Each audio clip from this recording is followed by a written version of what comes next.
একের পর এক সামরিক সংঘাত ও অভ্যুত্থানের সাক্ষী হচ্ছে পশ্চিম আফ্রিকা। কয়েক মাস আগে মাদাগাস্কার ও গিনি বিসাউতে সরকার পতনের পর রোববার বেনিনের প্রেসিডেন্ট প্যাট্রিস তালনকে উৎখাতের দাবি করেছে একদল সেনা সদস্য। এতে দেশে দেখা গেছে চরম রাজনৈতিক অস্থিরতা।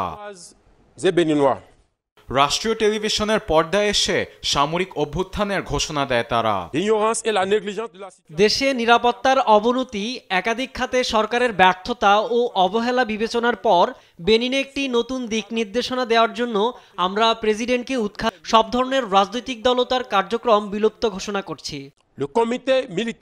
একই সঙ্গে দেশের স্থল, জল ও আকাশপথ বন্ধের ঘোষণাও দিয়েছে তারা।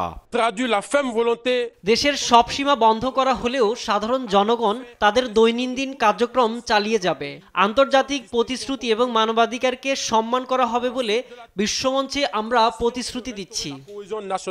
তবে অভ্যুত্থান প্রতিহতের ঘোষণা দিয়েছে বেনিনের স্বরাষ্ট্রমন্ত্রী আলাসানে সিদু।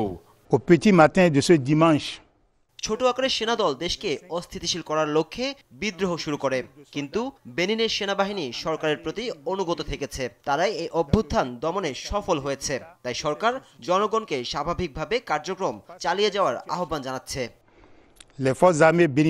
এদিকে প্রেসিডেন্ট বাসভবনের কাছে গোলাগুলির ঘটনায় ফরাসি নাগরিকদের ঘরে থাকার সতর্কবার্তা দিয়েছে বেনিনে অবস্থিত ফ্রান্সের দূতাবাস। 10 বছর ধরে বেনিনে প্রেসিডেন্ট হিসেবে দায়িত্ব পালন করছেন প্যাট্রিস তালন। সামনের এপ্রিলে প্রেসিডেন্ট নির্বাচন আয়োজনের প্রস্তুতির মাঝেই এই ঘটনা ঘটেছে।